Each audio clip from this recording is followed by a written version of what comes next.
And when the manager went out there and pulled him, I think he threw 5 innings, 12 strikeouts or whatever, and he was up to like 93, not 94. And they come up and he goes, yeah, you're done. Chase goes, okay. And he goes, no, you're done. You got called up to the Redskins, kind of like the minor league team. So, and then he threw with the Midland Redskins from there, and then he never looked back. And I'm pretty sure he never lost a game in 3 years.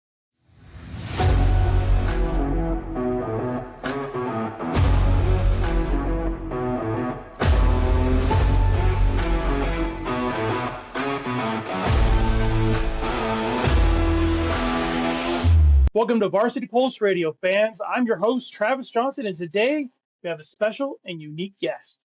He's a gentleman that has been heavily involved in our community in the Connie Mack World Series, and he has had the privilege of having 2 sons participate, not only in the Connie Mack World Series, but here locally in our high school baseball programs.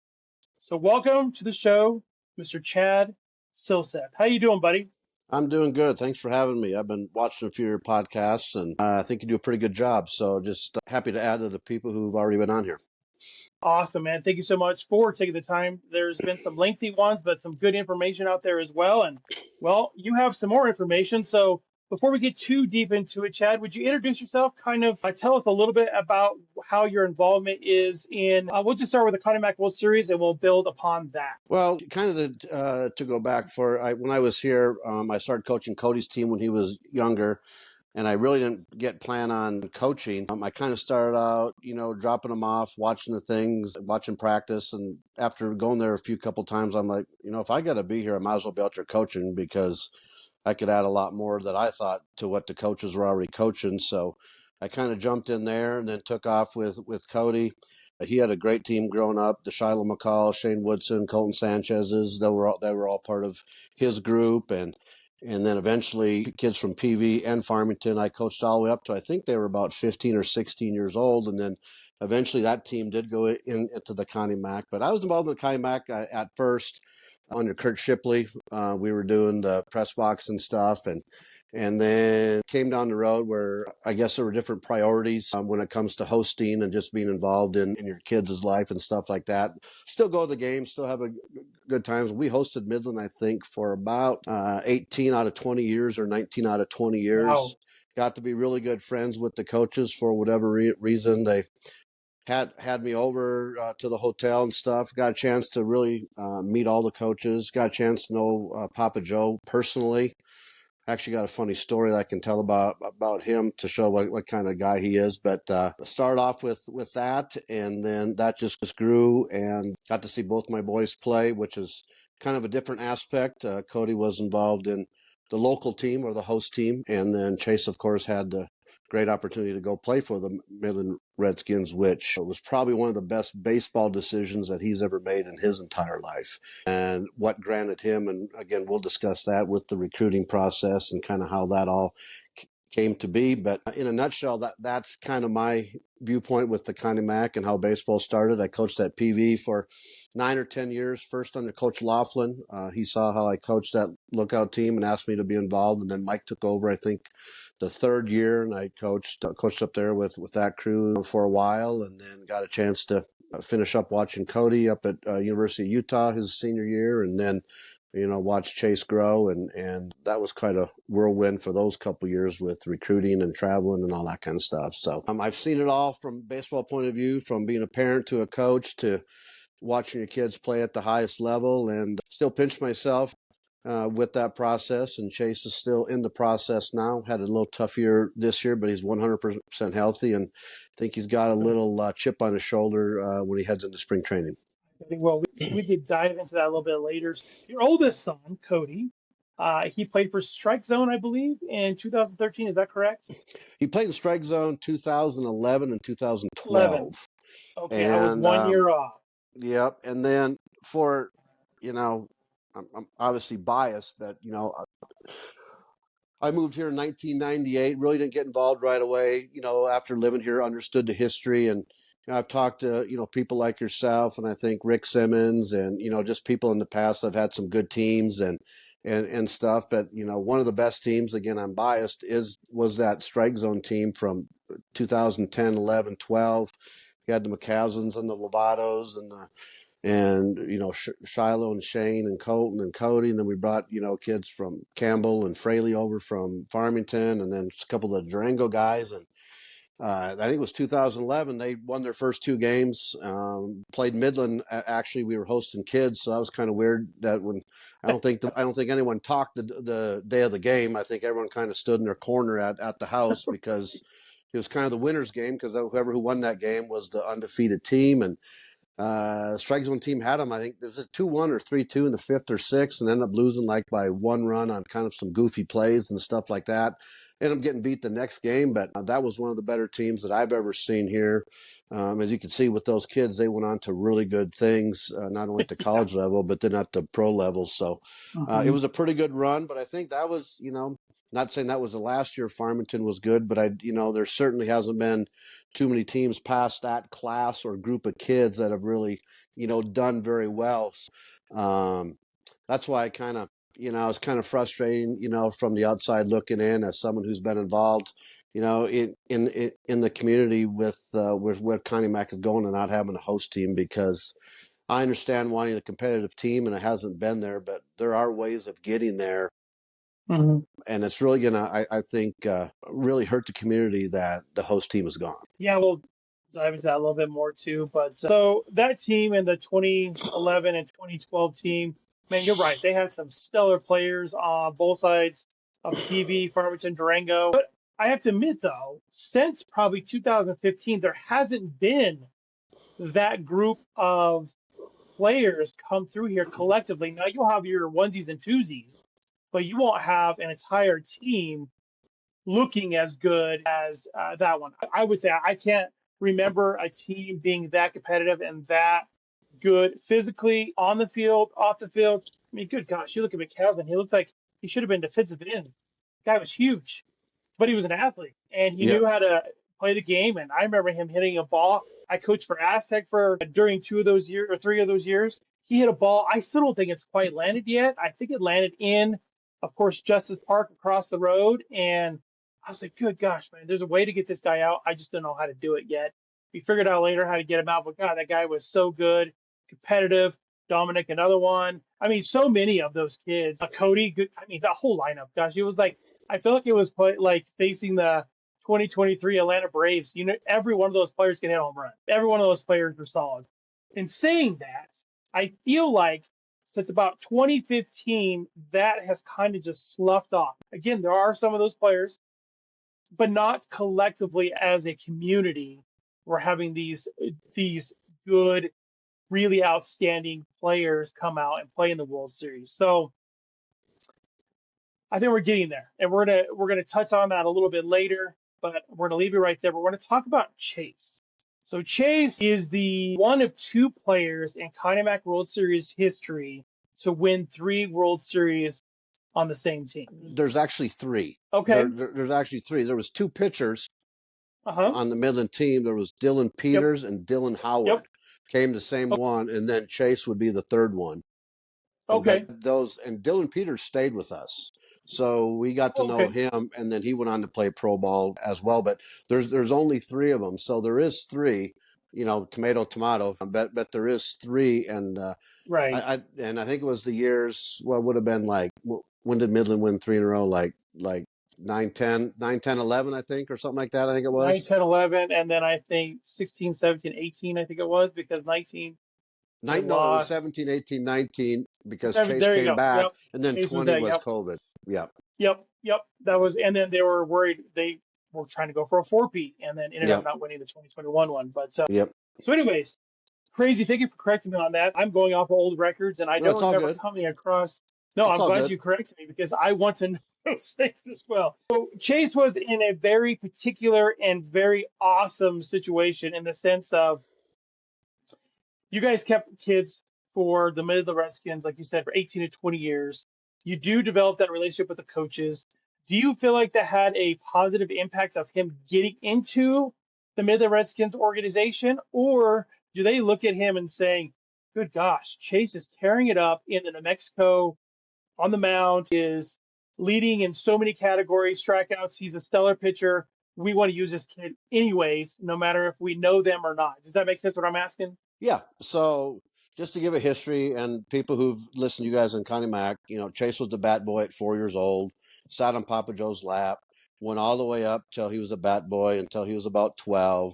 And then the last couple of years, that he went down and shag balls and just kind of goof around with the players down at practice. And of course, he already know, Papa Joe and Coach Uh-huh. E and Bart and all those guys. And knew a lot of people don't know Chase was a pitcher and a catcher, which, at one point he would have to choose. And obviously, when you get up to 96, 97 in high school ball, it pretty much, you're not going to catch anymore, which is kind of the story that I'm heading to. But they asked him to be the bullpen catcher. Usually they bring their bullpen catcher down, but they didn't bring one that year. And they knew Chase caught and stuff. So I think he was 14 or 15 and stuff. And that's when the lighting was bad down in the bullpens. And, that's when Midland still, at that point, to some degree, was recruiting nationally, even though that has diminished to where it's almost non-existent. Most of the kids are local now just because of funding. But anyway, he caught there, and he was catching those 93, 94, 95 mile an hour dudes in the bullpen, and they're like, he was handling them like it was, like it was nothing. Coach, he called me that like January and said, hey, we want Chase to come up and be on the 16-year-old team. Granted, his class is 16, but his birthday's so late that he was considered a 15 in baseball. So he went up playing the 16-year-old team, and they played some tournaments, and he caught one game and DH'd and EH'd and stuff. And the only stipulation that when I was talking to him is like, he has a chance to, throw quite a few innings next year, maybe on varsity and stuff. So he just needs to get on the mound, because him and Nate Swartz were our number 1 and 2 guys on the JV team as 8th and 9th graders.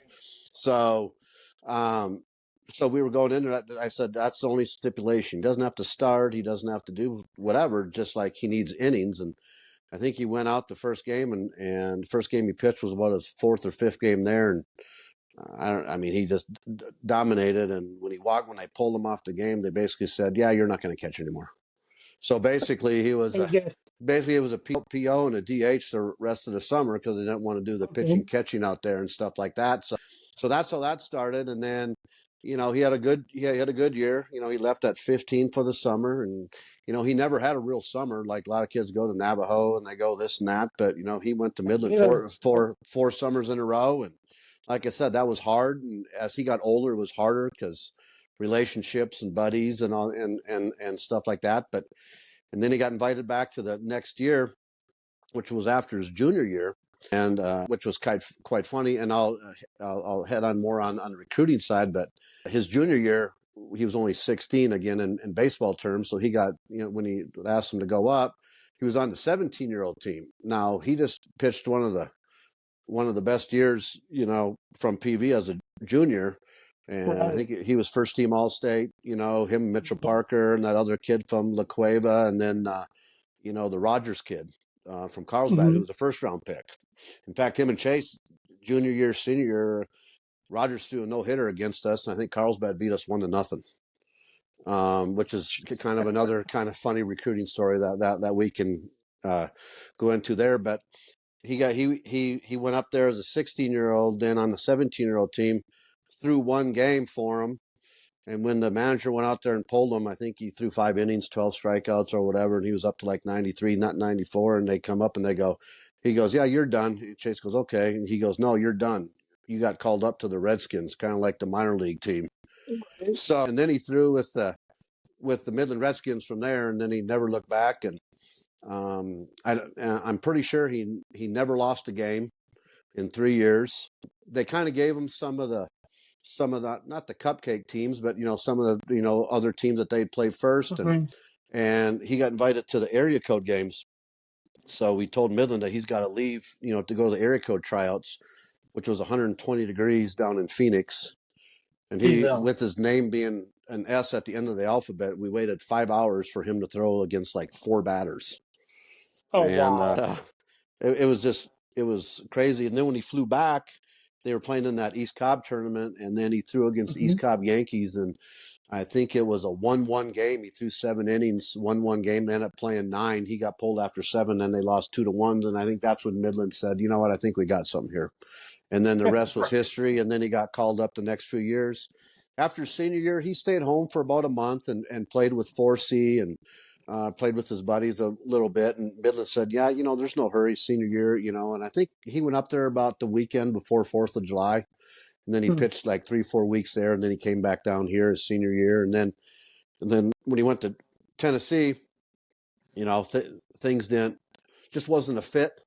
And he was supposed to go play some college ball out in California, but because of things that happened, Midland said, well, just come back and play with us. You can take a couple of weeks off and then come back and play. So, you can get back into swinging things. And then he went back in 19 and then played there and ended up winning the third one. So that's kind of his little nutshell thing in Midland. But there is one thing I want to say, because with this Connie Mack stuff and people talk about Midland, and I think I've heard it like in the podcast, Midland Redskins have never charged one person since the 1960 when they started to ever play on the Midland Redskins.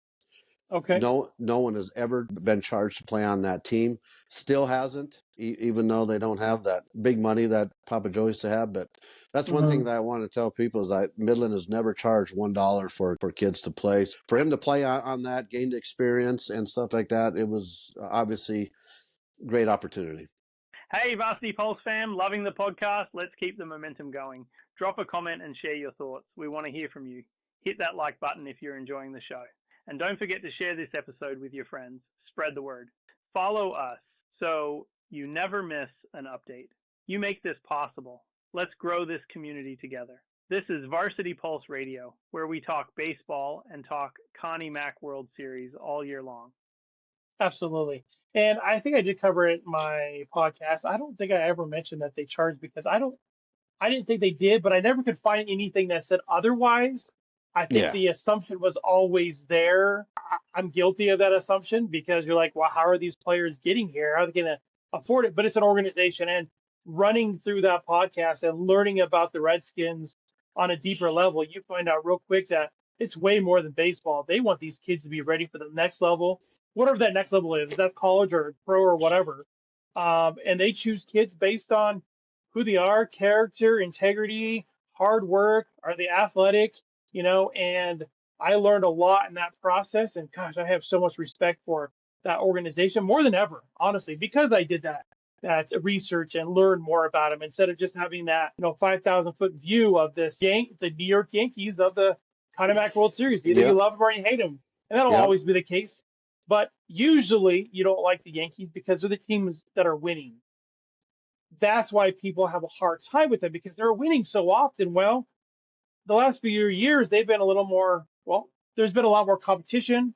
And we'll get into that a little bit more later. But one thing I do want to touch on is you said that Chase went down and played in that East Cobb tournament, and they faced the East Cobb Yankees in 2018, correct? That'd have been 2017. 2017, okay.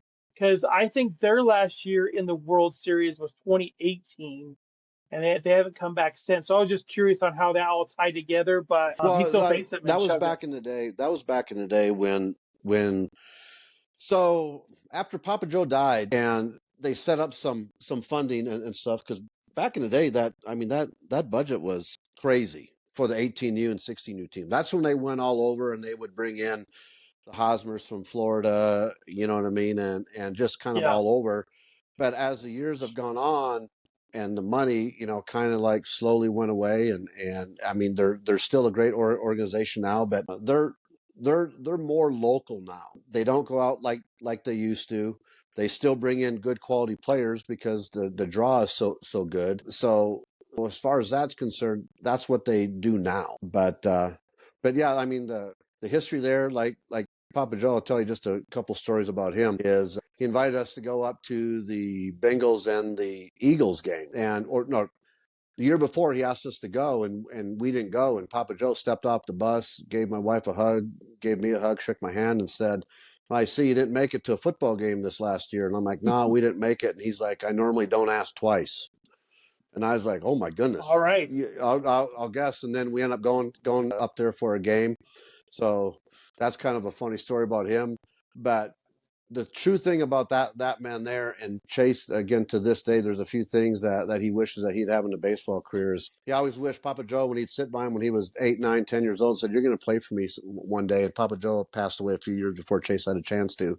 And that's one thing that he always wanted to do, was play for Papa Joe. But, it never So material. close. So close. It was really close. But there's another story about him is, and this comes from the coaches and stuff, and it's no secret, but Papa Joe ran $1 billion company and sold it back in the day. And he would tell his secretary, like, if any of my baseball boys ever call, I don't care if I'm in a multi-million-dollar meeting or whatever, you come knock on the door and you pull me out. And that was just the guy he was. His ex-players called all the times. He found them jobs. He found them, all that kind of stuff. But Amazing. Papa Joe was always for the his players, basically till the day he died. So great That's organization, amazing. probably the Right. best organization. 18U1, I know that you guys have mentioned that, but not just for baseball, but just for the environment of the whole thing. They want good baseball players, but they want better men. So Mm-hmm. and I still see them when they come out. They all come over for dinner. Coach E goes out to Arizona all the time to watch Chase out there and stuff. So really, really great organization. That's awesome. And man, thank you so much for sharing that because, well, for one, people need to see the insides and out of an organization. Sure, you could be a big organization and just be a terrible organization and you just have money, you throw it at kids and you go out and you play baseball. Well, from everything I've heard and research and then talking firsthand of people that have been involved with it for many years, it's the exact opposite of that. Do you feel that there was some flack against Chase when he chose to play with the Midland Redskins and No not question. the host team? No question. Trader, why would you go there? You're letting us down and stuff like that. Yeah, there was that out there. He handled it well. No one really said that to us, but we heard grumblings and stuff like Mm-hmm. that. But once they found out, that this was a great opportunity, and then every year he went, he was able to accomplish more and more. I think it went away by, the second year. But yeah, I mean, there was some things. I mean, there's sometimes people want him to stay and stuff like that, and Right. and that's when it got bad for him because he didn't want to let his buddies down. But at the same time, I mean, by the time that he went back up to the second year, I mean, when you're throwing that hard, as a 16-year-old junior, it's like, what, there could be something to this, you know what I mean? Mm-hmm. And stuff. And he knew what was the best decision, but sometimes he had difficulty, making it because of the pressures that Right. were put on him, whether legit or not, he still had buddies here. And to build on that, I mean, okay, as a baseball person, I want that kid to be on my team because he's the best player in the area. So selfishly, of course, I want him on, the host team. But then you look at it as a baseball person, not necessarily a fan, but a person, and understand that, hey, this route is going to get him farther in his life, in his career, or have at least more opportunities to go this way than it would be compared to him playing for the host team. Just because you're being, you know, you're in an organization that has been well known for decades at this point of producing top-notch players. So why wouldn't you go that route? So I get it on Chase and the struggle, especially on the friend side. But man, I think he made the right decision. He's doing pretty darn well for himself, still in the Angels organization. And I hope he does able to get back up into the pros next year and no more injuries. We hope no more injuries and he gets down that road that he's had that goal for so long. So back to the host team with the new changes with the host team and how they qualify. How do you feel about them and how do you think the host team can improve? Well, going back to Cody, when that strike zone team was going on, there were just so many parents that were involved with their kids and wanting them to do the best they can. They didn't step on toes. That's when the high school coaches were on the same team. So when people were going to play for the strike zone and stuff like that, and playing for Adam, who was great, still is great. I still see his videos, and he's still doing Mm-hmm. his thing. And wish he was able to get back involved, if he so choose to do so. But I know it can get back to that. But I noticed around that 15 time, when I still was involved in baseball quite a bit, there was issues between different coaches, high school, strike zone, ABA. You know what I mean? There were vectors being pulled from all over the place.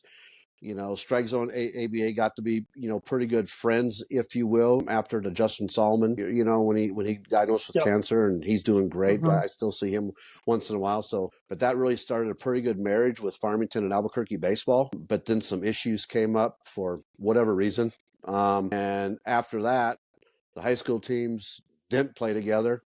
You know, they had the River Cats, and then they had the Sting for I don't know how many years, and then after a while, 4C took over, and then we brought some of the coaches' kids, primarily from Albuquerque with La Cueva and Cleveland, and then the 4C thing kind of took over because Mike took a interest in getting that team good as possible.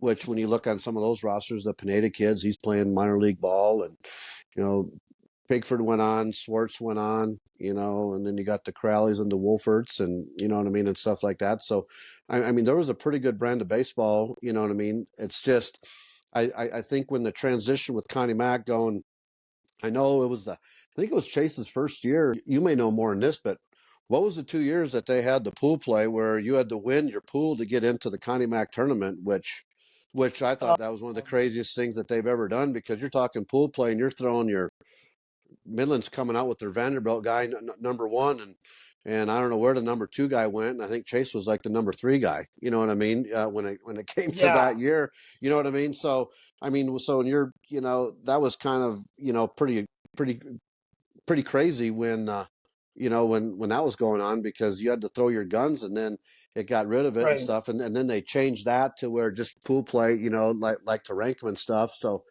I just think, and I think COVID really had something to do with the baseball here too. Just like anything else, when you kind of lose a year and you have some of your, a couple of your best kids from that PV team, I think, went to Texas, and then there was Right. there was baseball coaching changes at both schools, It and looks it like that really, was 17 and 18 that they did that. yeah, 17 and 18. yeah, and then 19 happened, when they went to pool play, but you didn't have to.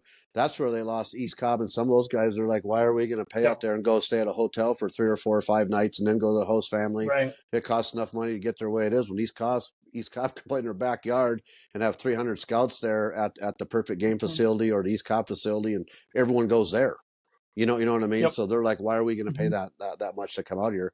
And that's when you started losing the teams back east, and Connie Mack was told, if you do this, it's going to be a local team. And what was it, a couple of years ago? 7 teams from Texas and 3 New Mexico teams and a California team, or you know what I mean, or something like that. It was some crazy, Yeah. crazy So amount. in 18, it had one, two, three, 4 teams from California, 5 teams from Texas, 2 teams from New Mexico, and then New York, and then a few other just kind of thrown in there. But yeah, it was a hodgepodge of teams that year in 18. That was And the big year of the big pool play too.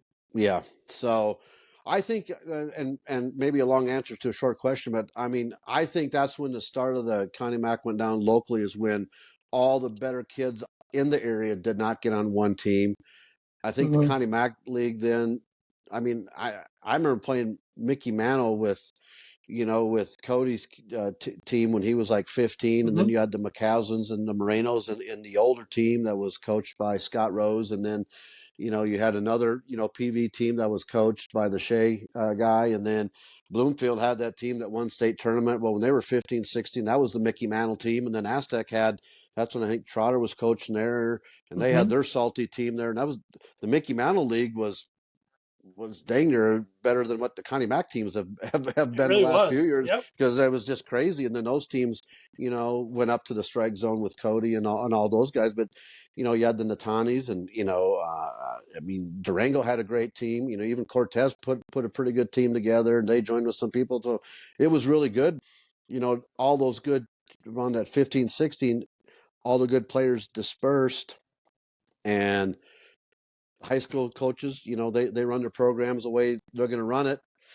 that's their priority, and summer's kind of like a fill-in just to get some more games, or at least that's the perception. And then after COVID, no one ever brought these best players together, and I mean, there's no way Farmington's going to be competitive with not the best players on one team. And then when you go pick up players, you don't have the 90-mile-an-hour arms, that PV and Farmington had for 10, 12, 15 years.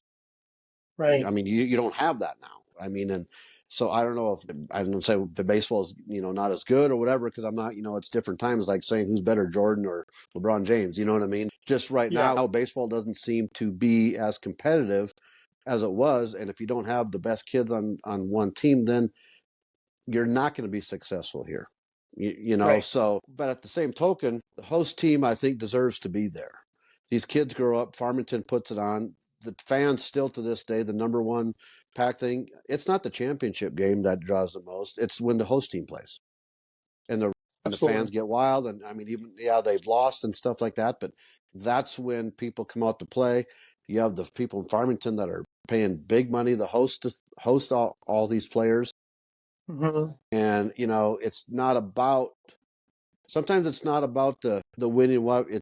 It's about giving the local kids an opportunity. And I know when Chase has had a couple different interviews at the major league level, he always brings up Farmington, brings up the Connie Mack World Series, says, I hope it never leaves, and it gives kids locally a dream to strive for, just like I did. And that is being pulled from underneath them.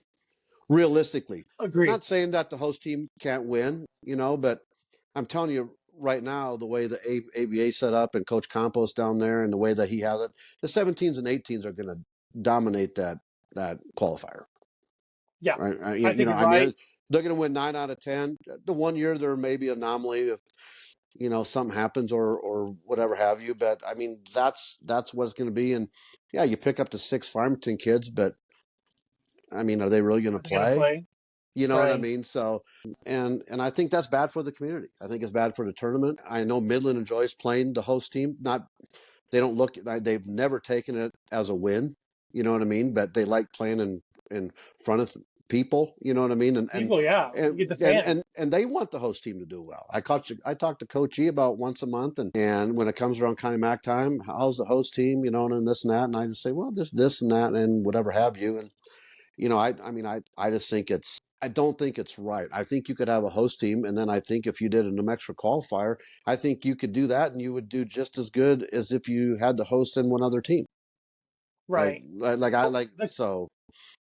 The couple of things that I have, I think I was fortunate enough. I played in the World Series in '99, so I was the host team. But we had, I don't know, 8, 10 teams or whatever in our league, which were more than there are now. But we went and we played tournaments in Dallas and Phoenix and wherever else. I mean, we played a bunch of legit tournaments to get ready for it. And we ended up playing 63 games that summer. I actually had to add it up the other day. We only lost 9 games up to the World Series, so we ended up losing 11 games total. Fantastic. So we had a great team. We won the first 2 games in the World Series, and then we lost the next 2 games. So against a Washington team, we lost, and then to the East Cobb Yankees. So saying all that, I feel like that I'm trying to word it correctly. I feel like Martin Bayless said it right, that we were kind of just given the World Series instead of making them earn the World Series. Sure, you have to win the host tournament, but it's just the best team out of those 6 teams that are playing. So are we making these kids, just giving them a nice little ride to get to the World Series? Yes and no. Are we going to be competitive in the World Series if we keep going that route? Absolutely not. Do we need to be competitive? I think so, because if the host team wins one game, just one game in the tournament play or bracket play, one game, that next night, the stadium's even fuller than the first night. If we get that one game under our belts, move on to that next winner's bracket round, it changes the whole feeling for the area to watch this host team. Hey, we might have a chance. And I'm sorry, the way things are going right now, you keep the way we're doing, we're dividing, not getting the best players on the field, we won't win that first game. It's just not going to happen unless we get lucky and the team that came in just has an awful night. That's how I feel, because I don't think we have the team or the players on one individual team right now without collaborating with other teams and players to build that better team, I don't think we're going to be competitive in the World Series. Now, in saying that, most fans that come to the World Series have no clue where these kids are from. They just know they're the host. They're the host team. They won the tournament. Nothing against them. They don't have to know that this kid came from Aztec or Farmington or Bloomfield. They don't have to know that. However, if you went and talked to the fans in the stands on the night of a host team and you said, I want you to tell me where number 13 plays high school baseball, 99% of it would have no clue. So what I'm saying is, I think they want to come as a fan to see good baseball, no matter if it came from an Albuquerque team. Sure, it'll be a little sour for the kids, but they come to see good quality baseball and they win that first game, moving that momentum onto the fans and the crowd and the community. However, I'm kind of contradicting myself. I want the local kids. My son plays. He's a junior this year. I want him to play in the World Series. Now his chances got less because he may or may not be on one of those teams. However, I still think that this move is, I hope in turn is going to drive these young men to be better. So they have to strive for this goal and just thinking all I have to do is win this city tournament and I get to go to the World Series. That's where I'm coming from. I get both sides of it. I get it because I played it. I want these kids to experience it. But why not put a good competitive team on the field that we at least have a chance to do well in bracket play? And I think that's where Richard Neely is kind of gearing it to. I think that's his idea. Will it work? No idea. No idea. It could be an ultimate failure on his part. I have ultimate failure in the state of New Mexico where they just go in and get their booties kicked anyways. Time will tell.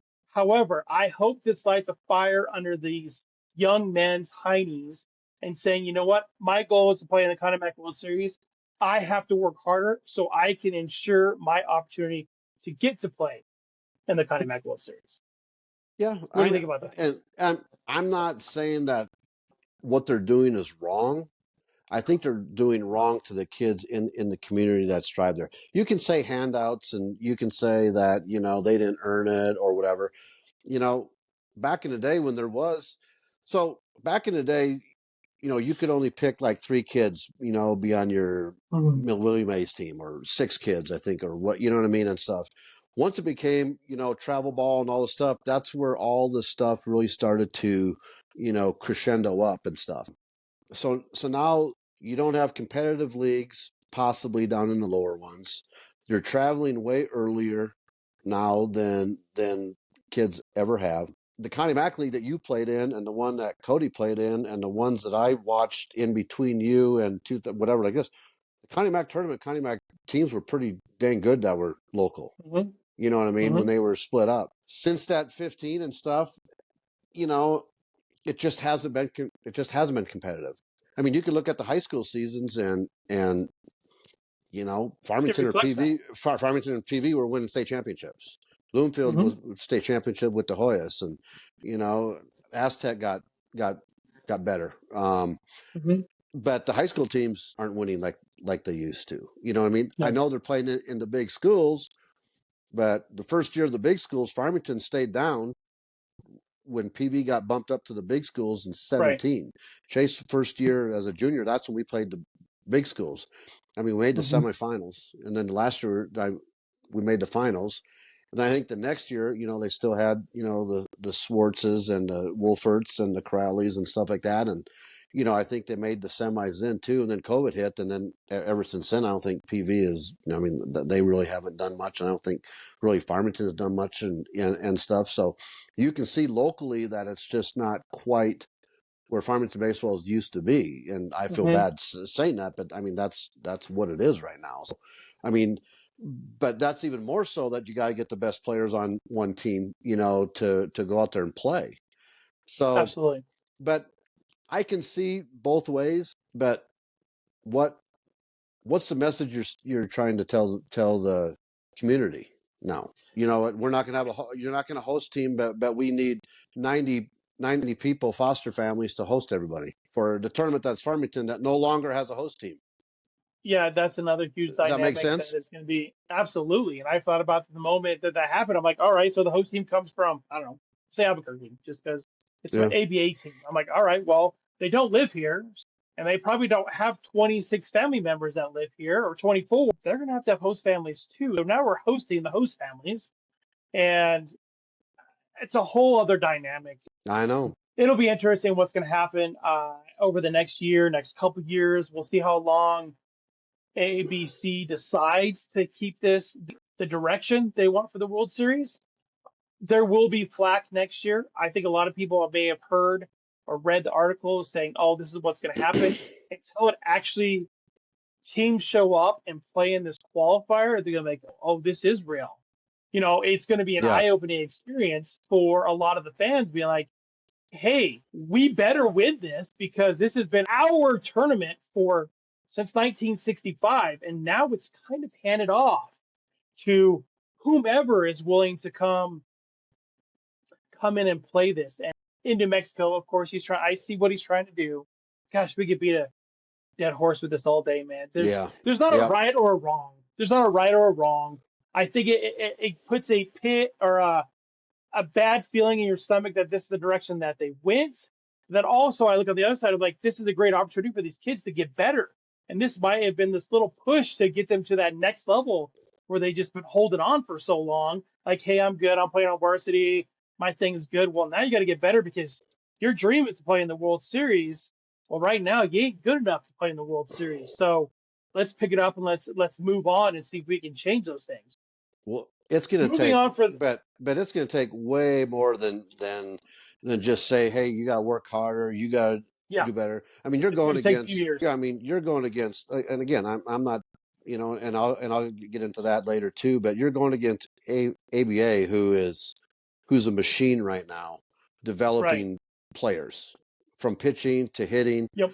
I mean, in that power arm program, they got sophomores, 90-mile-an-hour dudes left and right.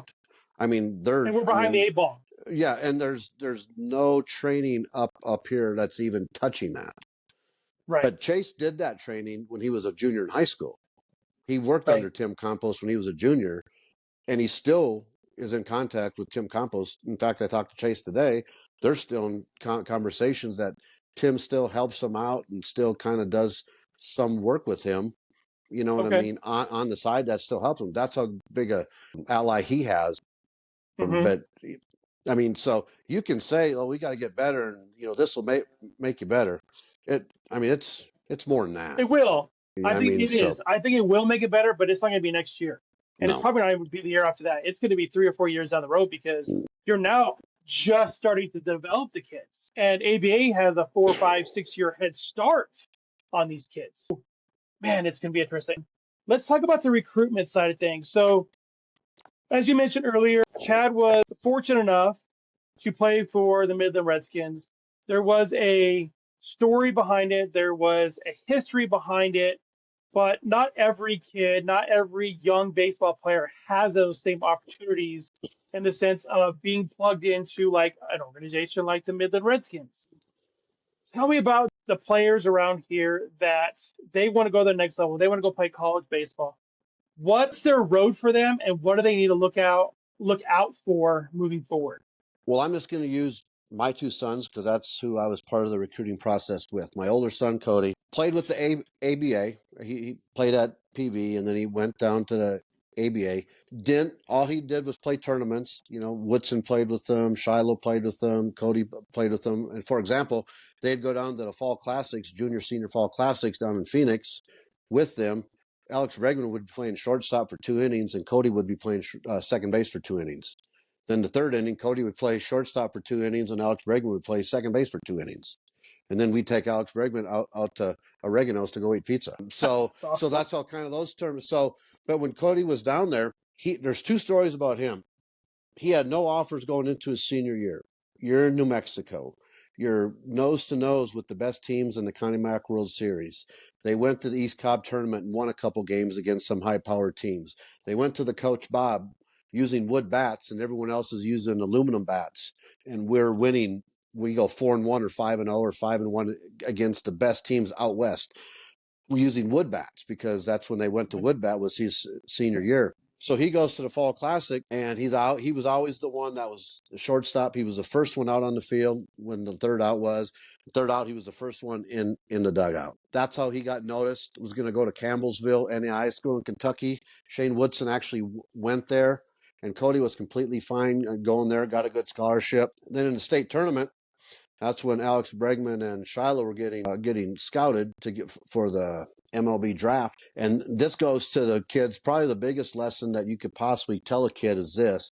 And you hear it cliche, and people don't think about it, but you never know who's watching you. You never know. They're playing in a state tournament, playing one of the biggest tournament games. ABA's throwing a 90-mile-an-hour guy. We're throwing. We end up beating them in extra innings, I think it was. 2-1 game. Buffett, who threw at Oklahoma State, was thrown.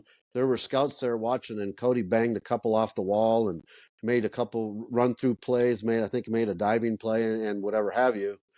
Next thing you know, pro scouts calling University of Utah saying, I think I found your shortstop, because the shortstop they had coming in was a quarterback and blew his labrum out. Oh, so wow. They needed a shortstop for that group. Called him. Week later, they went and saw Cody play a tournament. I think he played 2 games, went like 3 for 4, 2 for 3, couple doubles, made some good plays. And like the old, what's that? What Moneyball or that movie when he writes on a piece of paper what the offer is. Literally, Cody got offered a piece of paper on a napkin. This is % scholarship that you got. You got two days to make your mind up. So he ended up going from an AI school to a 4-year starter at the University of Utah. Last year, he was all Pac-12 shortstop, and he got an offer just because you never know who's watching you. Right. So that's kind of his story. So that's Cody's story. You know what I mean? Totally different story than Chase. Chase's story is his junior year. He throws like literally he was lights out. In fact, his junior year might have been better than his senior year, but they were both obviously there. So anyway, he's in New Mexico. We're playing here. His junior year, he's probably 89 to 93, maybe hit a 4. But you know, I mean that's where he was. Played really good the whole year. Went to the coach Bob. I think that Mesa team was a top 10 team, and we actually got invited into the Boris Classic that year, and we won a few games. And of course, the coach Bob was there, pitched in front of all those guys down there. Finished the year. They made it to the semifinals. Did really good, and just to let you know, after the year, he had 2 scholarships. UNM lowballed him, and right when the season was done, New Mexico Junior College offered him a full ride. That's all he had. Wow. In New Mexico. That's all he had. From Farmington. Wow. And this is after pitching the junior year against the Rogers kid down in Carlsbad. That was kind of a funny story. They're all there to see Rogers all with their guns, and Chase goes out in the bottom of the first and pops a couple warm-up pitches, and all the scouts left except 2. And after he popped a couple, they put the gun up, and they're like, the guy put a gun and he tapped the guy in the shoulder and stuff. And like, oh my gosh, like, who's this guy? You know, because they were all there because Rogers was projected to be a first-round guy, which he was, and stuff. And it was a 1-0 game, I think it was. But I mean, even though that he did that, still nothing. He goes up to that game, and the 17-year-old thing in Midland now pitches 1 game on the 17-year-old team. When he walked off the field, he had 5 Division I offers. 2 of them were complete full rides, pitching 1 game for the Midland Redskins 17-year-old team.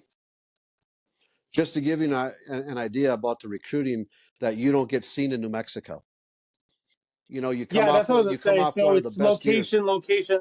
Yep. Yeah, location. I hate to use that term, but it's true. If he wasn't in that tournament or wasn't playing for the Redskins, he wouldn't be where he is today. Now, in saying that, do you recommend, before you move on, do you recommend a player that wants to be recruited to get on teams that are going to travel to these big tournaments because of that? Or do you think that, hey, New Mexico is starting to get recognized because we have had the Alex Bregmans, the Chase Silseth, the Rogers, the other players coming out of New Mexico where they're being seen a little bit more now, but they're still not I mean, this year we had 4 players get drafted out of Albuquerque this year, 2 in I think the second and third round. So they're being recognized. Guess who Or do those you think it's players better for are? them to be on a? Guess who the Yeah, players they're were? ABA players. They're Yep. ABA players that were part of Tim Campos's program for the last Yep. how many years? Number 1, 2 guys out of Oregon State. Absolutely. You know what I mean? Yep. That's Yep. where it's going to come from, and that's who's getting recognized. Back in the day, it was still Alex Bregman made his name on when he was obviously good the whole time, but where he was Right. so small, same size as Cody about, was USA Baseball. He tore it up. You know what I mean? Yeah, he's tore it up when he was absolutely. like 16 or 17 and 8. You know what I mean? Like Yeah. he tore it up. So that's Dude, but where that guy has forearms of the size of my calves. you know, so I mean, you got a guy like that, and then Mitchell Parker and Chase were the same age. That's another one of Campos's guy. He coached him at Manzano. Yep. So I really think, and I've had people come up to me like, "What would you do if your kid was here now?" And right now, I tell them, and I got one down there this last year, and I've told other kids who are good ball players, you need to get in with the ABA. And again, it's not like it's going to cost you thousands of dollars, because you don't live in Albuquerque. You don't have to buy the membership or whatever. I think Ryan Brewer charged Cody and Chase, I think it was $100 or $150 a tournament. You know what I mean? Just wow. And I think sometimes they didn't even charge. You know what I mean? Because there was 3 or 4 guys from Farmington and stuff like that. But I mean, they didn't charge all the time. But if it was like $100 bill. You know what I mean? And then you go play in the Junior Fall Classic or whatever. And to be seen out here, the best place to be seen here are the Fall Classics, sophomore, junior, and senior fall classics. Well, guess who the only one who has an invite to that? ABA. Yep. I mean, the tournament is 72 teams. There's a waiting line of 200 teams, you know what I mean, to get in. But once you have an invite, you either got to find a team to go or whatever have you. So I think you need to find that team and do some traveling. The Jacob Nelson kid played on that Dillon Dodgers team, you know what I mean? And I think, some other kids have tried to, get out there and be seen, because New Mexico, you just aren't being seen. So first and foremost, you got to be seen. You know what I mean? And now now you're dealing with a whole different recruiting process than what I'm used to. Because before, you heard 11.7 and only 27 players can be on scholarship for a baseball team. That was the rules up until 2 years ago. Well, if there's 27 guys, you divide that 11 and 27, 11.7, it's like, just say 40%. It's give or take. Right. Well, most of the time, 6, 7 to 8 of those scholarships, 11%, are going to pitchers. Right. So now the rest of that 4.5 is going to some other position player or whatever that's just a stud that probably is going to get drafted, but didn't, because you got offered them some type of money. So back in the day, it was really hard to get a scholarship. Now, both my boys were really blessed with very good scholarships. Right. It worked out perfect for them. But right now, they dropped the roster from 40 to 34. Yeah, all 34 are full rides, but guess what? There's only like 4 teams, I think, in the whole Division I that make money on baseball. What are these mid-majors who are losing $500,000, $600,000, $800,000 a year, and now you want them to go from 11.7 to 34? Well, I can guarantee that you're not going to do that. So now what you're going to do is you have the have and have-nots. You see it right now, and plus you throw in the transfer portal that they can go wherever you want to. So these big ones, you know what I mean, are picking up. They're not, a lot of these guys, they're just going after the high school studs, but they're not going after the really, really, really, really good players. They're going after the guys who are going to get drafted, because to fill in the gaps at the LSUs and the Tennessees and whatever, they're going to get the transfer guys out of the mid-majors who are now 20, 21, 22 years old, mature, did really good there, and they're going to fill the gaps in here. So that goes to show you, like, if you are getting recruited from a D1 or a D2 or whatever, my first question is, or first observation I'm going to see, is how many transfer people are they bringing in? I know a kid right now. I'm not going to say his name. I'm not going to say the position, because it would give it away. But I know a kid who went to a D1 program, hasn't played in 3 years, And just when you think it's your turn, they go out and get a catcher from another D1 guy and come in, and now you get knocked down again. You know what I mean? So first and foremost, you got to find a place where you're going to go, where you can play. And if people are looking at the next level, you know, just be happy you're playing college baseball, but go where you're going to play. The best option right now out of Farmington, and maybe the only option sometimes, is the junior college route. JC, yeah. But I'll tell you, the junior college route right now it's almost Division I level at your powerhouse junior college. You're facing dudes that would be at a D1 school, but because of COVID knockdown, they don't fit this new mold. Yeah. So and now when you look at, you know, from the college thing, it goes from 40 to 34 guys. People say that's only 6 spots. Well, you go, what is there, 302 Division I baseball programs or whatever number?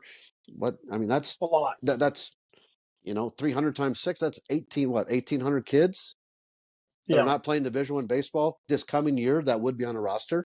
And the Major League Draft went from 40 to 20 rounds. Yeah. So it went from 1,300 people getting drafted to 650. And they took 42 teams away in the minor league baseball.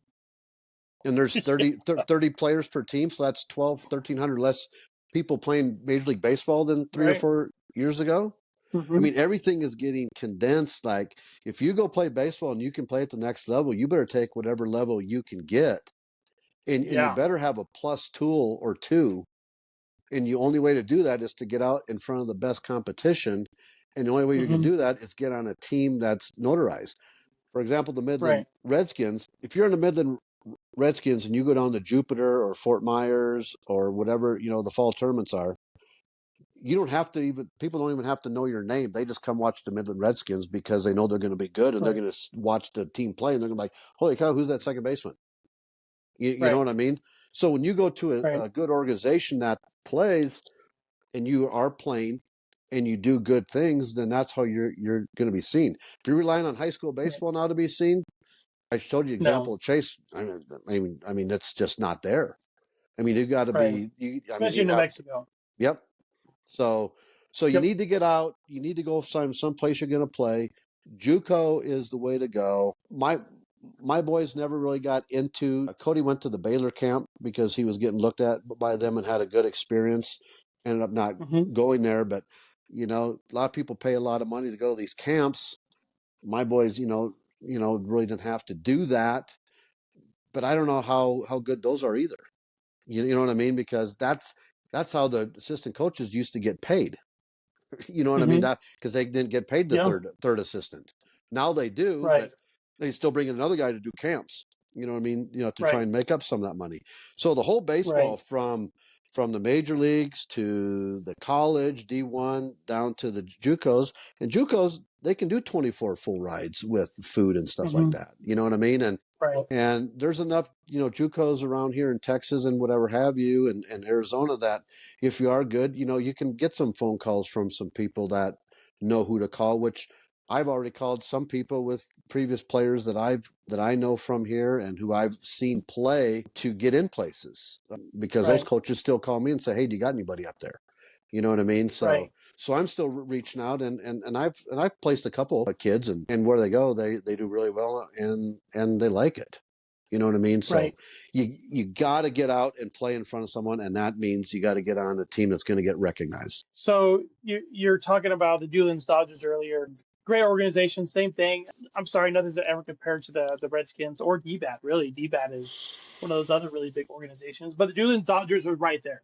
They're building the organization. They're getting players 10, 12 years old and moving them all the way up. Prime example, Anthony Del Angel, he goes to Cleveland. He is committed to OU, one of 16 players that are going to OU this year. That's crazy, by the way. Good gosh. OU was the most popular school this year. Skip Johnson. Skip Johnson. Yep. He came out. Yep. He came out, watched his players play, and amazing, because he says, yeah, come play in this tournament, man. It gets you ready for the next level.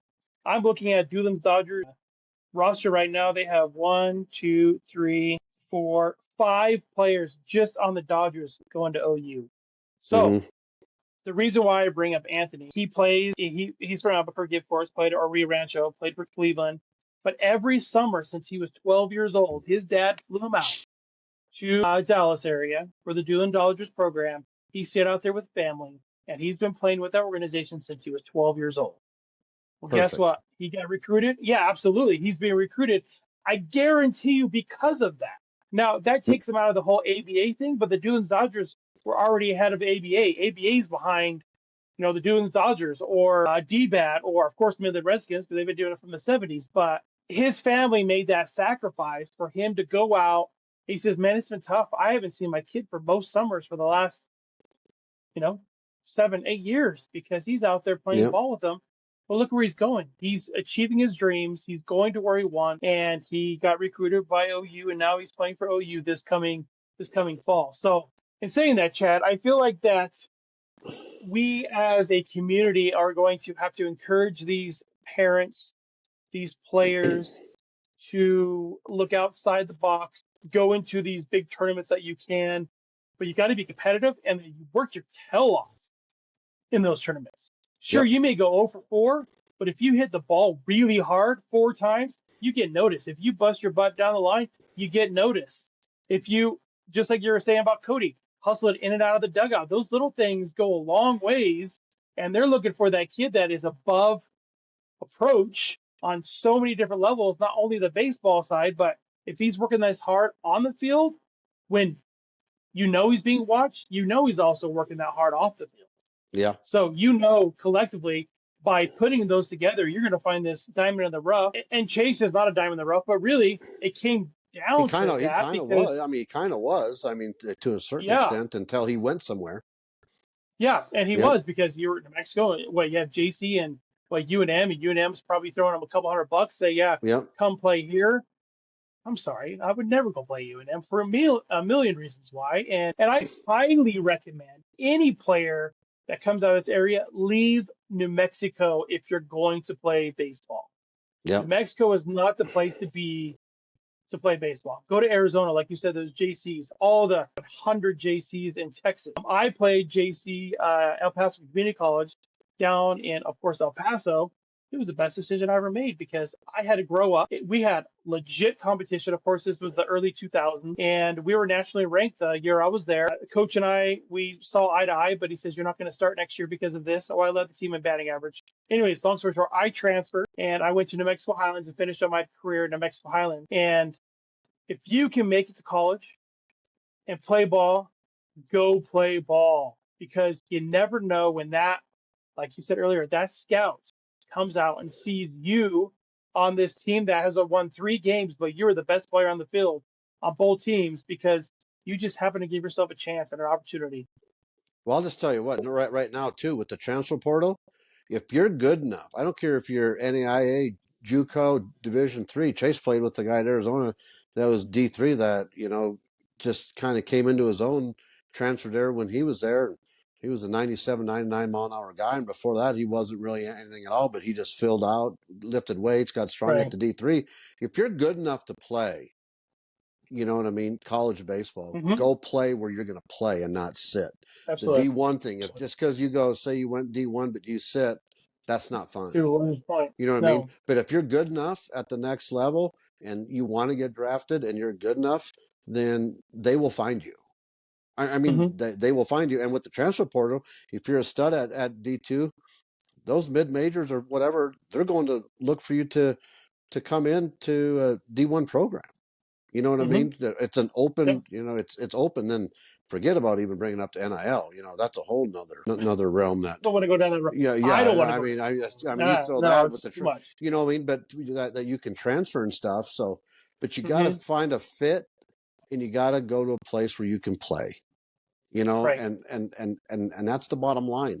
And you got to get out, and you got to be recognized in this state without going to the Dolan Dodgers, and I don't know what they charge to play, or or whatever have you. That's good for that kid. How many people can do that, or families can? But if you're in this state, willing. yeah. But if you're in this state, your only option. But it's not. I don't want to say that it's a last option, but the ABA is developing people. You know what I mean? It is a good program down there. Kim Campos has done a great job with the young kids and the older kids and whatever have you.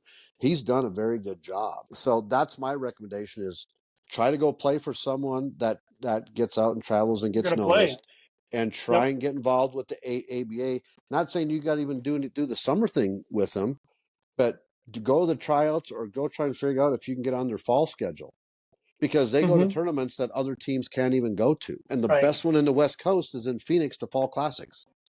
I mean, Yep. nothing comes Yep. close to that. Man. I mean, people from the East Coast come out there, but west of the Mississippi, it's every college because there's not that many compared to the East side. But every Right. D1, D2, NAI, JUCO is at the Arizona Fall Classic, and it starts at the freshman, sophomore.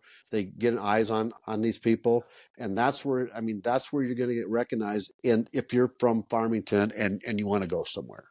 I mean, right Right. now that's where you need to go, unless you have an in somewhere that someone else has an invite to. You know what I mean? I think Magaha, yeah, I think Magaha had an in where some of the kids in Chase's grade, went and played down there, and I think it was a Canadian team or something like that. But at least Okay. they were able to get down there, to play in Right. that Fall Classic. You know what I mean? Because I Right. mean that's just where you need to be, in my opinion, based off of my own kids and based off of my relationship with Campos and Ryan Brewer. I mean, he was the guy for many years.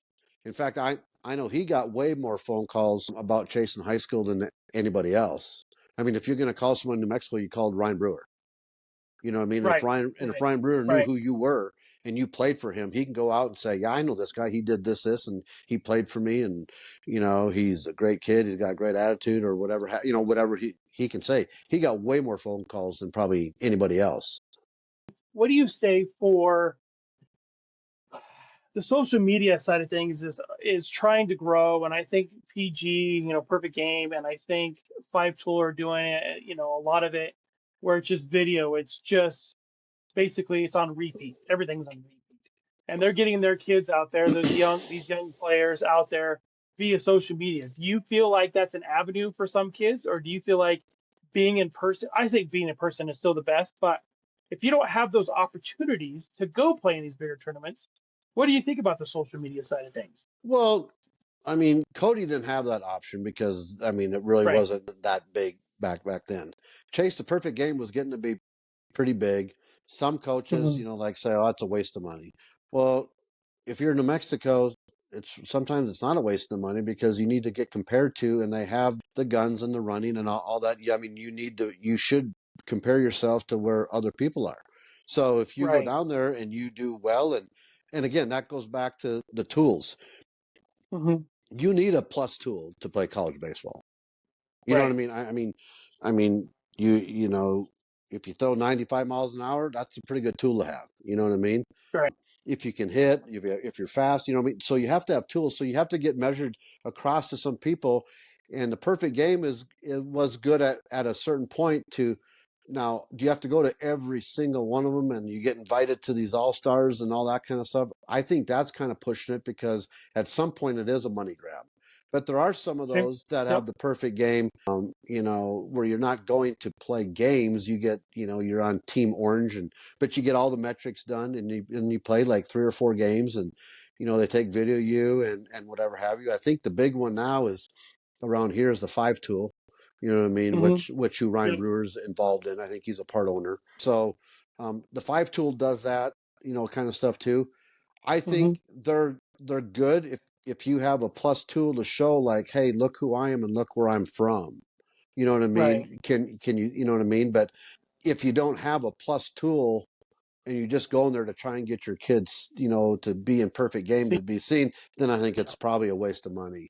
I mean, it's just like going to those camps. I mean, you might go to the Baylor camp or you might go to U of A camp and stuff like this, and you know what I mean? You might be able to, good high school kid or whatever, and I don't know how you slip through the crack, but say you pop a 90 mile an hour at the tryout, Right. or whatever. Who's this kid? You may hit the mascot Right. behind the dugout or something like that. You know what I mean? But they're Right. like every Like pitching wild coach, thing, right? every pitching coach think they can fix everybody. So Right. That's why so they're doing what they're doing, right? yeah, so I don't mind the Perfect Game stuff to a point. But to be like, oh, perfect game, I got to get him there. I got to get my kid. I got to go to the one in Phoenix. I got to go to the one in Vegas. I need to go to the one. You know what I mean? I think that's overkill at this point, because I Right. think they might have wore their welcome out maybe a little bit, but I mean, they still put on pretty good tournaments. Most of their tournaments, again, are out at East Cobb or in Georgia. They have that facility there. Right. You know what I mean? I think they Right. built some other ones somewhere else, but that's kind of past my time. But I don't mind, Chase did like 2 or 3 over like 3 years, Hmm. harmless. You know what I mean? I don't know how much they were, you know what I mean? But I mean, Cody did the big one he did that one time was Baseball Factory back in the day. I don't even know if that's even a thing anymore, but that was like about a 4 or 5 day one, if I'm not mistaken, where it was like, where you got a lot of play time and you were in front of some Hmm. people and whatever have you. So probably it didn't help him get any offers or anything like that. You know what I Right. mean? At that time, anyways. Right. But I think I think some schools, will look at the perfect game where the kid can post a perfect game like 92, off the mound, and it Right. might not be seen, and someone may look at him like, oh, who's this kid? You know what I mean? So Right. I don't mind Right. those as long as you have some plus tools to get yourself out, because again, you're not getting noticed in Farmington. Right. Right. So, okay, so we're going to switch gears a little bit. I like to do, and I haven't done the last couple of podcasts. I'm kind of upset about that. We do a thing called Varsity or JV. Okay. So I don't know if you saw one of my other ones. I And haven't. if Varsity is something you agree with, JV is something you don't agree with. Okay. Okay. So Varsity or JV, do you feel it's beneficial for baseball players, if that's their main sport, to play multiple sports through their high school career? Word that again so I can hear the exact wording. Okay. Touchy, So do touchy, you feel okay? touchy question. It is a touchy question, and this is you answer the way you want to. Okay. Okay, so if this player or this athlete's main sport is baseball, do you feel it's beneficial for this player to play multiple sports? So are you on board Varsity, or do you disagree JV? JV. JV. Okay, why? Um, because playing multiple sports can benefit you. If you're a Joe Mauer and you're the best quarterback in the country coming out of high school, you're the number one overall draft choice, and you averaged 25 and 12 on the basketball and had D1 Right. offer, he could have picked like wherever like he wanted to go. Mm-hmm. Um, fall baseball being so big right now, like I told you with the fall classics and stuff, um, I think it's really important that if that's the route you want to go, and both my boys for the most part just did baseball, so I Mm-hmm. would kind of be a hypocrite per se if I said varsity is going to benefit him, because the other way benefited both of my boys. Cody did play Right. soccer, but he did quit for a couple years, and then he went back and played, and then when he went back, he tore his meniscus. Oh goodness. Okay. Wasn't a good back, and right? and then Chase played multiple sports through mid school and stuff like that. But then when it got to be, he was kind of like the awkward, late birthday type stuff. So Right. he wanted to play football after he filled out. I mean, by the time he was a senior, he was 6 feet, Big dude. 220. You know what I mean? He could have, Yeah. throws the football 75 yards. You know what I mean, and stuff like that. So, Right. and he asked me, should I play football? And I was like, well, you can if you want to, but I was like, what are you going to benefit out of playing football your senior year or your junior and senior year? Right. You have an offer to University of Tennessee, you blow your shoulder out, you're done.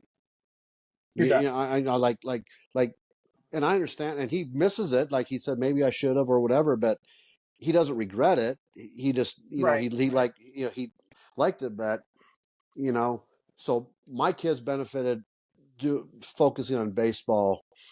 Chase 100% after his 8th grade year, and Cody like 90% after his 8th or 9th grade year. Right. So So I'm on board with hopefully, you. I'm on hopefully that makes sense why I chose JV. absolutely. But Yep. but if you're good enough to do it, and that's what you want to do, then that's fine. Yeah. Yeah. There's not a right or wrong answer per Yeah. se. I agree with you on the JV, and because baseball is such a skilled sport, I feel like when you have these other baseball players playing through the fall, they're just getting better than you. Sure, you're getting more athletic, but your skill's not getting better in that sport, meaning baseball. Now, if you're playing football, absolutely go run track, go do all the other stuff. Yeah. If you're playing basketball, go play multiple sports. But if you're playing baseball and that's your main sport, I totally agree. I think you need to focus on baseball because it is such a hard skill to master. Well, nobody masters it. It's just a sport that's always evolving and always changing. And right Well, now we're in this weird season, and you need to improve all the time because somebody else isn't improving on a well, different way. and well, there's a reason why that it's JV too. Is football's not in fall anymore. It's 7-on-7s Right. in Yep. the summer during baseball. Yep. Basketball goes into baseball, AAU ball, travel ball in the summer. You know what I mean? These other Yep. sports are not like laying down for baseball players. You know what I True. mean? So, like, if you are wanting to be good, it's kind of like my daughter said. It was kind of funny. She was like 10 years old. It's kind of funny. She was really good in soccer and she was pretty good in softball. And she tried doing both for a summer or two. Well, she still needed to go to some summer soccer stuff and whatever. But when the games would come, she, you know what I mean? She wouldn't play the whole game like in soccer. She wouldn't do this. And then, or the softball, she'd, have to do this or whatever have you. And after the year was done, she was like, you know what? I think I'm just going to do soccer. Why do I want to go put time into both and only play half the game when I love playing Right. soccer, when I can play the whole game and I can get better? And she said that out of that. Get She it. said all on her own at 10 years old. You know It's what I mean? awesome. Like, what am She I going figured to it say? out. What am I going to say? No, you can't do that. Right. You know what I Right. We mean? need to keep pushing and make you busier. Right. You know what I mean? So that kind Right. of, Yeah. maybe that's offline a little bit, but No, I mean, these it's other the same sports are route. playing full time. You know what I mean? Yep. So if you want to be good, you gotta put it in. And fall baseball is huge right now. Fall Yep. baseball is huge. Absolutely. It just is. Okay. So the next one and the last one. Okay. Varsity or JV. So if you're planning to be a pitcher, you want to be a PO. Do you feel like throwing year round is beneficial? Okay. However, it's kind of a loaded question just because I'm Chase's, Absolutely. That's what I'm asking. Chase being like who he is and stuff like that. In high school, he did a few of the fall things. Mm-hmm. He did the Jupiter twice. He did the Fort Myers once. He did the fall classics and stuff. And so once that became, done, when he got into college, he would shut it down, but not very much because after his senior year, you go to Tennessee. Well, that's fall baseball, and that's where you earn your stripes. You know what I mean? Right. I mean, that's where you earn your stripes. And then JUCO, he went in the next year. It was the COVID year, but it wasn't COVID yet. I mean, that's where you're trying to go out, and they play a full fall schedule. Mm-hmm. Your recruiting process starts all over again, which U of A saw Right. him early. And then COVID happened. Probably the longest break he's ever taken was probably after COVID. You know what I mean? When they shut him down in March, Mm-hmm. and then he didn't really pick up a baseball until he got with the coaches and stuff. And he probably didn't start throwing until probably July then. Right. And then he played U of A, and then he got drafted, and he went right into pro ball and kind of had to build back up to throw a couple more. But he usually not the last couple of years when there's been some normal off season and after the draft that he's only 24. We talked about it today, in fact. He usually stops throwing when this year's done about, middle of September. Last year was the end of September. He won't throw for about a week or two, but what he's done the last few years, including in college time, is he'll throw a football a couple days a week. He'll drop the Okay. baseball. He won't pick up a baseball for 6 weeks. But he will throw a football 2 or 3 times a week for 10, 15 minutes. Right. Because studies have shown that when you again, this is if baseball is your sport, you know what I mean? Mm-hmm. Studies have shown that if you stop for even 2 weeks, but even a month of like no throw, it takes 12 weeks like to ramp back up from Right. where you were. So a lot of times they don't shut you down like completely like at all. You know what I mean? Right. Everyone has their different stuff, but we talked about that Mm-hmm. today. Is Chase is throwing just because he had that arm surgery. Right. So yeah, he had to shut down and stuff, which he's 100% healthy now, and he's been throwing the baseball the last like month or so, 3 weeks. But he said today that he's probably going to drop the baseball here probably this week or next week And then he won't start throwing until probably the end of November. But when he shows up now, the first day of spring training, he's ready to throw 45 pitches. Where back in the day, that's when they used to ramp up. But now you're expected. Right. Your off season, when you throw, you better throw a 45 pitch bullpen like the first day you get there, Right. per se. You know what I mean? So you take No, you're right. take 12 weeks minus February 18th or whatever it is. That's the middle of November or right before Thanksgiving. So now we're in almost first week of October. So he'll drop the baseball this week, but he'll play catch with the football for, like I said, 4 to 6 weeks, and then he'll slowly ramp up then. Makes sense. What So was his surgery on his arm? bone spurs. Oh, that's right. Bone spurs. Right. Bone spurs. Gotcha. The surgeon went in there and said your UCL is in pristine condition. Everything else looks great. You're going to do fine. And like I said, I talked to him today, and he said he feels great. So again, maybe a long answer to a short question, but that's a hard one. But it depends on where you're at, like in your baseball career. You know what I mean? True. And another thing is every arm has a limit, meaning there's only so many throws before your arm's done. So, but I think now with the training and the tools and the weights and the programs, I think that those throws are extending longer. And then also you throw in the pitch counts, you throw in limited innings. Everybody's an investment now, not just a baseball player when you get to pros. You're investing your money and time into this young man to pitch for you for 3, 4, 5, 10 years.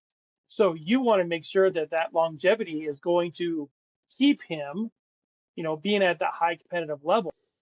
You have these weird examples. You have like the Chris Sale that was great for his first, 8, 10 years of his career. And then he's been getting hurt the last several, a couple more freak accidents, but just as an example, he has a weird delivery. He's lanky. He doesn't have a lot of muscle on him. So you're thinking, how in the world does this guy throw 96 to 98? Well, we don't need to get on the whole mechanical thing of it. But then you have another guy like Spencer Strider, all legs, short and kind of stocky guy. He's 5'10". He's throwing 100 miles an hour. Well, then his arm goes bad.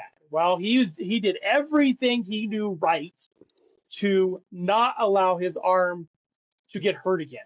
He had his Tommy John first in college, and now he had it again this season. Well, it wasn't Tommy John. It was a UCL. It was a different surgery. But what I'm saying is everybody has that moment where you're done. So by throwing and having a workout program to continue to strengthen your arm, but yet don't cross over that limit, is a very tough balance because you've got to know your body. You've got to know when I'm done. Okay, I'm done. I'm done for, just like Chase. He's done for the next month and change. I know that I'm not going to pick up a baseball. I need the rest. And sure, he didn't complete the season, but he's been doing, his physical therapy and all that kind of stuff. I get it. So I guess, man, I 100% agree with you. It's JV as well. Man, I didn't think we'd get 2 JVs on that one today. I always try to make it so it's not. Yeah. JV. No, I mean, and again, it's depend on where you're at, And going back to the training, there's no doubt that he's been able to do what he's done because of the driveline program. That's, I mean, I want, when people, hear this, the driveline program is very good. Tim Campos literally is one of the top, I'd say 3, top 5 people in baseball in the country that has the technology and everything to make you a better pitcher. And it's no secret now that he's had 2 major league guys in the last couple of years. He's got 2 high draft choices that are probably going to make the bigs, and he's got a whole slew of them coming.